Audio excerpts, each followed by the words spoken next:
So I'm here today with Hardy Weaver. Hello, Hardy. Thank you for being here. Absolutely. Thanks for having me. And Hardy is a Broadway veteran, Broadway performer, and now currently a meditation teacher. So we're here today in the beautiful forests of Northern Carolina. Got the river behind us. And so Hardy, how long or how old were you when you started dancing? When I started dancing, technically, probably not until my late teens. Technically. But I also clumsily stumbled through dance You had the rhythm in in your musicals when I was a kid, you know. But I remember the first dance class I got asked to go to. I was doing a show and the choreographer was like, I think you should go and actually try to have some kind of foundation here. And I showed up to a jazz class wearing jeans and a sweater made of like a wool sweater, and I very promptly passed out like 5 minutes into my class, and so they had to like sit me down, and I was like, oh no, I always thought I wasn't a dancer, like, and I'm never going to be a dancer this way. So I think like a lot of guys, just whether it's through you know social norms or the constructs that we put around, like I started later, and then just really had to sort of get in gear and really learn quickly. To catch up. Yeah, Those years. definitely. Okay. So where did that transition from your first little bit of an awkward class turn into something that you really loved? Like, what styles did you get into? What really called to you? I really loved. I mean, I love tap, and from even from an earlier age, I would do stuff with my feet and not even realize that it was a lot of tap rhythms and stuff. But it was when I started doing dance class and then doing shows where they would sort of force me to do a solo or just even some like little like move across the stage, and I would be like petrified, but then to see that I could do it, that I was capable of doing it, that really that enlivened in me a lot of capabilities and a lot of Very empowering. confidence, and a way to express myself. Because that's what I realized too. When I talk, how I express myself, it's already very physical. And also how I approached characters as an actor. I love to approach it from a physical standpoint. Getting the different layers of a character, their story.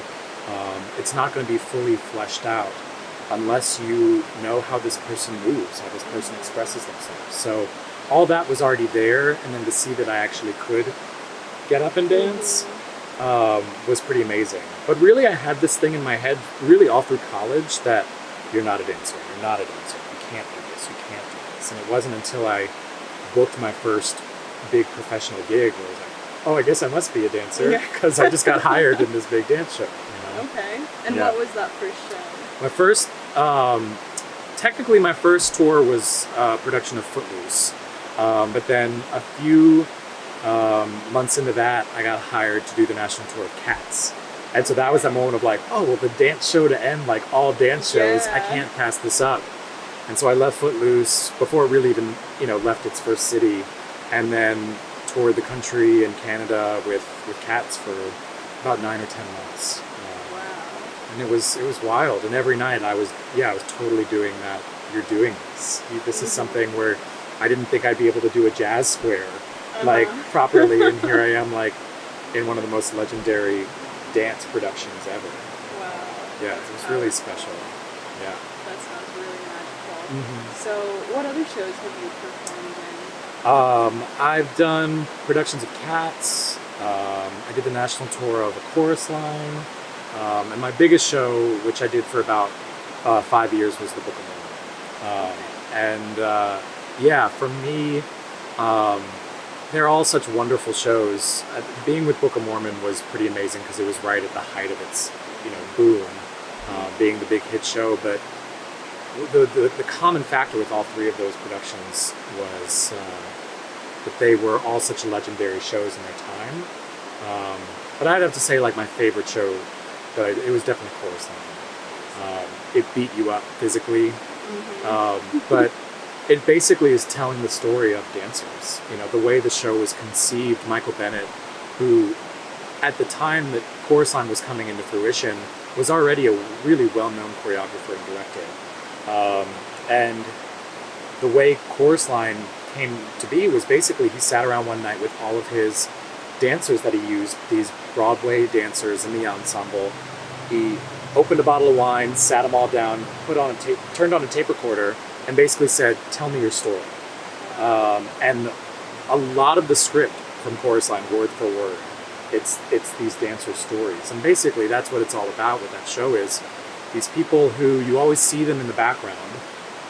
They're always framing the star, but most people out there don't realize how much sacrifice and work, to just being the chorus line. Exactly. And so this was basically honoring their stories and seeing how much those people, how much we sacrifice as dancers. Like the final song in the show, the second to last, the penultimate song in the show is called "What I Did for Love." And everybody can relate to it, but especially dancers, and the things you put yourself through for something that you are truly passionate about. And so no matter how I was feeling that day, sad, happy, angry, tired, hurt, and pain, like when I walked out on that stage and there was just 17 dancers on the line telling their story, it didn't matter. We were always happy and honored to share that story. It was really great. Beautiful community that dance creates. Oh yeah, and the things you go through. And that's what I love about Chorus Line too, is there's no big spectacle or set or scenery. It's just a blank stage. You have 17 dancers, 17 triple threats, and after that opening number, they do the big 5, 6, 7, 8. They do this crazy dance combo, and then after that, they're just made to stand there and tell a story. And that's why the show is so legendary and such a hit. Didn't have to rely on anything else, just honest stories from dancers. So speaking of the sacrifices, that were laid out in this story that these dancers were telling, what were some of the biggest challenges for you, being a professional dancer?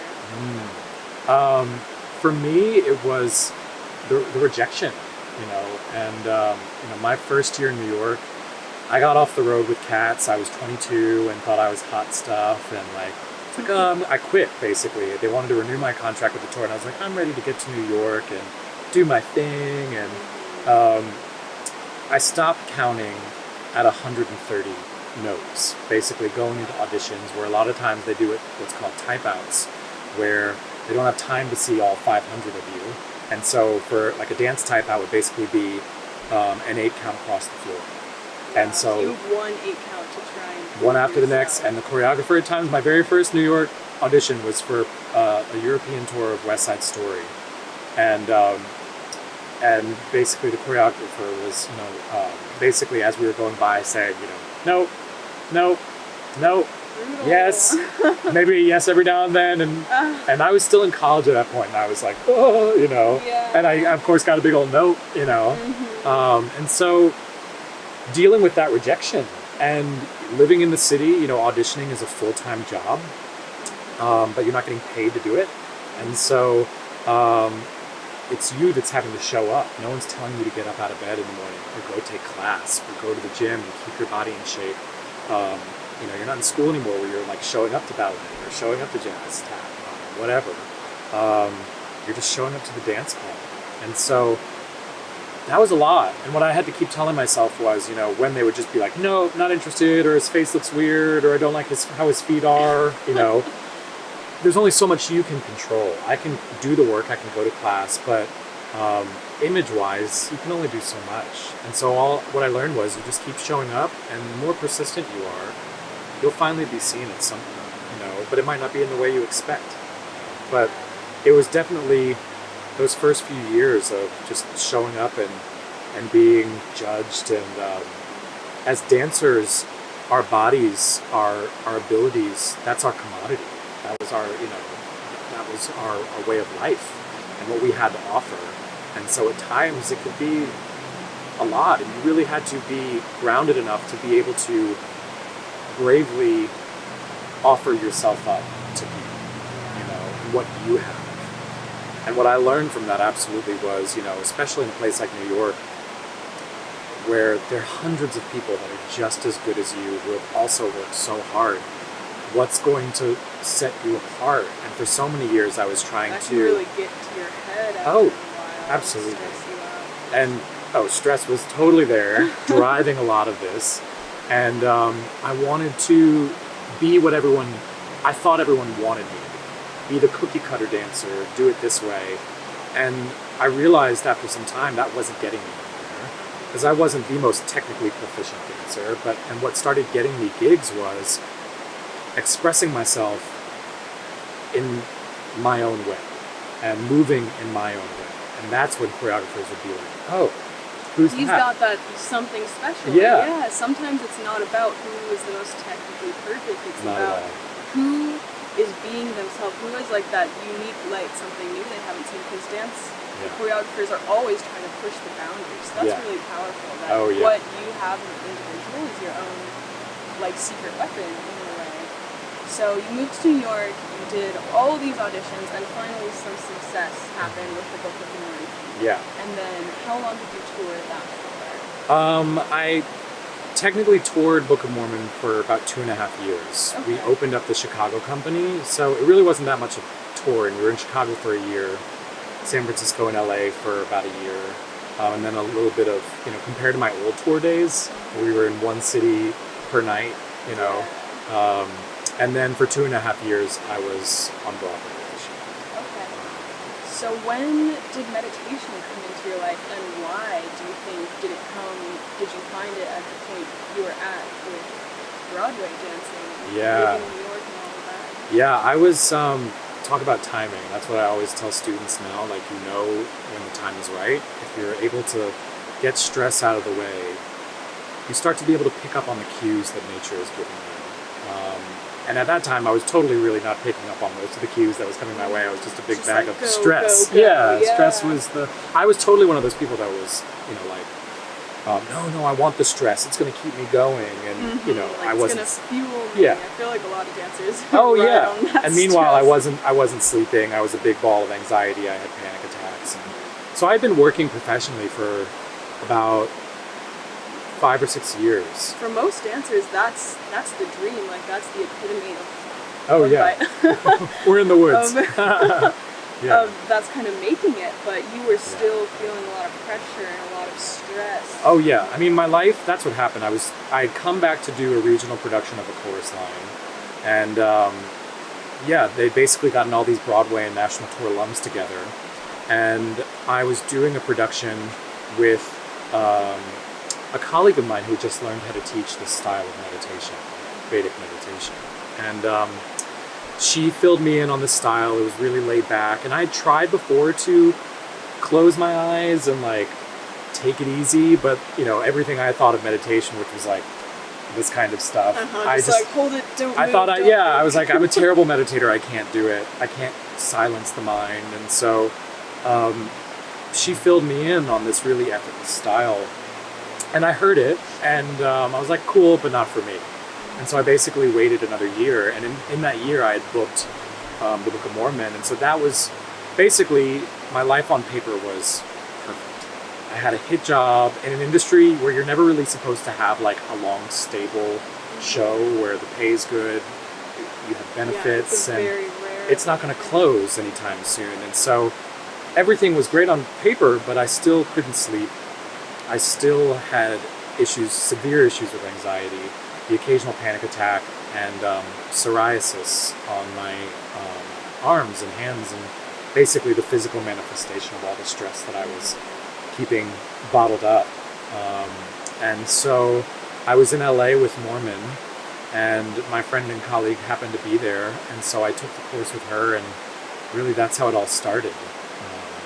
And it changed my life, basically.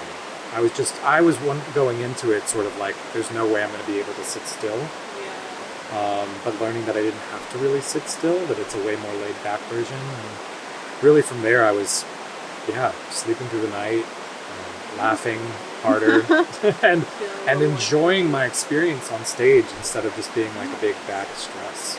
So for the people who don't know what Vedic meditation is, in your own words, could you describe it? Or what the technique is? Lazy man's, lazy woman's meditation. It's about as laid back as it gets. The meditation that most of us think of, this kind of stuff, clear the mind, silence the mind, that was developed thousands of years ago for monks, basically. People living very rigid. Have nothing to do but go sit in an ashram. Yeah, very disciplined, rigid, secluded lives, and so they have a very disciplined practice. Whereas this style of meditation was developed for and developed by householders. So people, with relationships, jobs, lots of demands in their lives. The last thing that we need when we have some self-care time is more discipline, more demand. We need the complete opposite. We need effortlessness, basically. And that's why I gravitated to it. Yes, because it's designed for people like me, like us. It's very easy and laid back. The closest thing I can compare it to is daydreaming. It's as simple as daydreaming. Just kind of letting go and letting your brain rest. That's because even when exactly you're trying to stop those thoughts, your brain is still working. Exactly. So it's just letting everything settle, tuning in to how you actually feel instead of trying to force yourself to be like, I'm peaceful, I'm breathing, I'm like... I have to be relaxed right now. Relax. Yeah, the way you put it, it's perfect. What I tell students is it's a daily practice of letting go, basically, and it's a practice. We're not going to be perfect, and in our society nowadays, it's always, I want everything to be changed about my life tomorrow. I want to be perfect by tomorrow, and in the dance world too, that's such a big thing of like we're expected to be so perfect in our lives, and that really helped me as a dancer, as an artist, as a creative person. By doing this little daily practice of letting go twice a day, every day, I wasn't so hard on myself in the studio, in the classroom, on stage. I was able to allow myself to go with the flow. And that really used to annoy the heck out of me when people would be like, oh, go with the flow. And I'd say, well, how do I experience that? I don't want to just think it. And what I was doing every day by doing this innocent little practice was I was changing my body and how it responds. And how it deals with things. And so, everything was enhanced in my life. Amazing. So you think dancers from all backgrounds and all kinds of styles could benefit from meditation? Yes. Really, in any kind of way, it's self-care. It doesn't have to be this one specific style, but unless you are taking care of yourself in some way, shape, or form, filling up your own tank, then you're really not going to experience the fullness of life. And for most dancers, for most artists and creatives, in order to give all the beauty that you have to give, you need time to go inward, where it's all coming from, the source of... What good is that moment on stage performing if you can't fully experience it and almost let go into just like the experience and the feeling of performing? Surrender. On stage. Yeah, and really what we're doing when we meditate by transcending, what transcend simply means is to go beyond, we're going to our most unbounded, supreme state, and that's the source of all of our creativity. And I absolutely noticed that as a creative being, like the ideas that started popping into my head the more I was meditating, like, where did that come from? Well, what was happening was I wasn't second-guessing myself. Those ideas were always coming up, but pre-meditation, the stress, the over-intellectualizing, the self-doubt was getting in the way of that.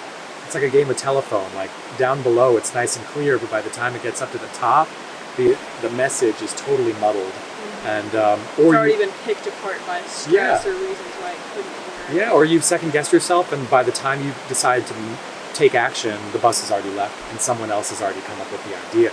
That's the thing. That creative inspiration, if you don't take it, nature is going to give it to someone else to take it. And so that's what we're doing here. We're just opening ourselves up to our most essential creative beings, basically. That's beautiful, and that's what dance is all about in the end, right? Yeah, expression and transformation. And that's why I love the medium, because people ask me, oh, are you done with theater and the arts and stuff? And I'll never be done with that. And what I tell people is the reason I got into dance and theater was it's all about transformation. I didn't get into it for fame or ego. I loved being out on stage, and you're expressing and studying all the different facets of humanity. And you're there with other human beings in the audience and on stage with you, and you're making them laugh, cry, think, feel, all the different facets of themselves, of the collective. And what I do now as a meditation teacher, it's exactly that, but on a way more intimate and powerful level, so that we can all live our best lives and be our best selves, not try to be this cookie cutter thing. Be the best you, which is what I started to learn as a dancer, and this simply refined it. Beautiful. Yeah. Beautiful. Well, thank you so much, Marty, Absolutely. for sharing your story. Yeah. For everyone who's interested, I will be putting Hardy's meditation website in the link below, so definitely check him out, see what he's got to offer. And thank you so much for sharing a bit of your story and your heart with us. It seems like meditation has really just been a beautiful, beautiful blessing in your life. It has. Thank you, and keep it up. Thank Awesome you. stuff. Yeah.